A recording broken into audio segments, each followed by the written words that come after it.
রাজ্য আছে, পালের গোদাটা হারিয়ে গিয়েছে। ফের একবার রাজ্যপালকে বেঁধেছেন মমতা বন্দ্যোপাধ্যায়। সিভি আনন্দ বোসের সঙ্গে প্রাক্তন রাজ্যপাল গোপাল কৃষ্ণ গান্ধীর তুলনা টেনে মমতা বন্দ্যোপাধ্যায় বলেছেন, ওনার জন্য জীবন বেঁচেছিল, তাই সারা জীবন কৃতজ্ঞ থাকবেন। 2007-এর 14 মার্চে নন্দীগ্রামে ঢোকার সব রাস্তা বন্ধ করে দিয়েছিল পুলিশ। সেই সময় কোলাঘাটে তার গাড়ির ওপর বোমা হামলা হতে পারে সেই খবর দিয়েছিলেন রাজ্যপাল গোপাল কৃষ্ণ গান্ধী।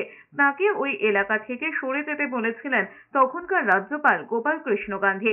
এজন্য তিনি সারা জীবন কৃতজ্ঞ থাকবেন বলে জানিয়েছেন। আমি চিরদিন কৃতজ্ঞ থাকবো একটি মানুষের ওপর। সেই মানুষটি হচ্ছেন গোপাল কৃষ্ণ গান্ধী, যিনি পশ্চিমবাংলার রাজ্যপাল ছিলেন। তিনি একজন বিশিষ্ট মানুষ।